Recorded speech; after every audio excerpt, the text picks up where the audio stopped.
Imagine करिए एक ऐसी जगह जहाँ ना बिजली है, न पीने के लिए साफ पानी और ना ही कोई रोड।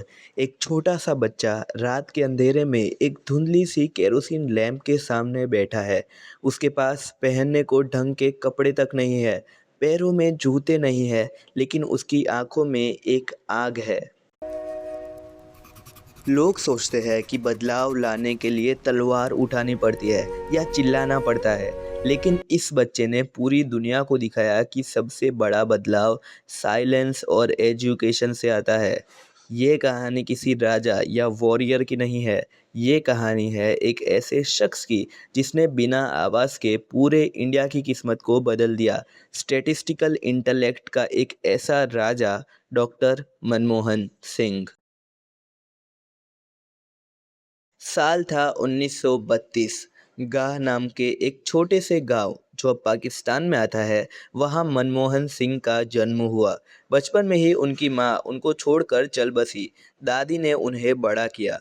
पढ़ने का इतना जुनून था कि रोज मीलों दूर पैदल चल के स्कूल जाते थे। लेकिन लाइफ इतनी आसान नहीं थी। 1947 में जब देश का बंटवारा हुआ तो उनका परिवार सब कुछ खोकर एक पेनीलेस रेफ्यूजी बनकर इंडिया आया। रहने को घर तक नहीं था, खाने के भी ठिकाने नहीं थे। ऐसे मुश्किल हालात में भी उन्होंने हार नहीं मानी। उन्होंने अपनी एजुकेशन को अपना सबसे बड़ा वेपन बनाया। पंजाब यूनिवर्सिटी में टॉप किया और फिर उनकी ब्रिलियंस देखकर उन्हें कैम्ब्रिज यूनिवर्सिटी की स्कॉलरशिप मिली।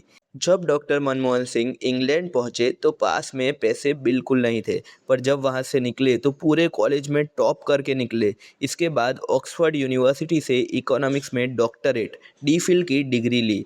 जो बच्चा कभी स्ट्रीट लाइट के नीचे पढ़ता था, अब वो दुनिया के सबसे बेस्ट एजुकेशनल इंस्टीट्यूशन से टॉप करके निकला है। ऑक्सफोर्ड से पढ़ने के बाद वो चाहते तो फॉरेन में करोड़ का पैकेज ले सकते थे, पर वो इंडिया लौट आए अपने देश की सेवा करने। वो चुपचाप टॉप पोजीशंस पर काम करते रहे। चीफ इकोनॉमिक एडवाइज़र बने, आरबीआई के गवर्नर बने, लेकिन असली टेस्ट आना अभी बाकी था। Year 1991। India hit rock bottom. India के पास सिर्फ 2 हफ्ते का राशन बचा था, बिल्कुल बैंकरप्ट होने की कगार पर था। हमारे पास सिर्फ 2 हफ्ते का फॉरेन कैश बचा था, देश का सोना गिरवी रखना पड़ रहा था। तब एंट्री होती है डॉक्टर मनमोहन सिंह की, इंडियाज़ फाइनेंस मिनिस्टर। उन्होंने पार्लियामेंट में खड़े होकर एक ऐसी स्पीच दी जिसने इंडिया का फ्यूचर बदल दिया। उन्होंने विक्टर ह्यूगो को कोट करते हुए कहा, no power on earth can stop an idea whose time has come.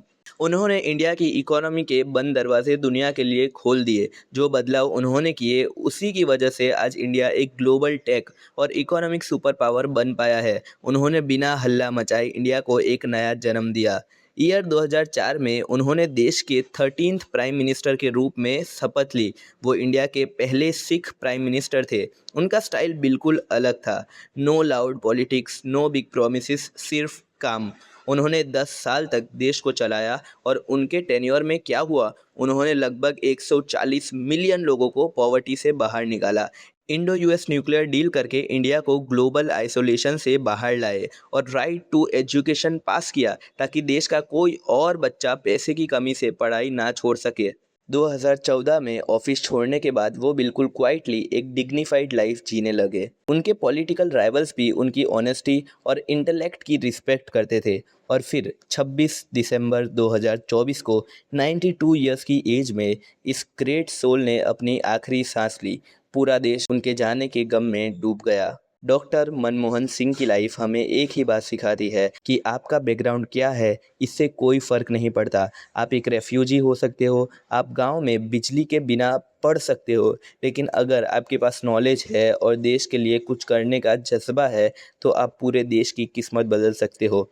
History उन्हें हमेशा उस शख्स के रूप में याद रखेगा जिसने कभी अपनी आवाज़ नहीं उठाई, पर अपने कामों से पूरी दुनिया में इंडिया का डंका बजा दिया। अगर आपको ये कहानी इंस्पायरिंग लगी तो इस वीडियो को शेयर ज़रूर करें और कमेंट में बताएं डॉक्टर मनमोहन सिंह की लाइफ का कौन सा पार्ट आपको सबसे बेस्ट लगा। See you in the next video.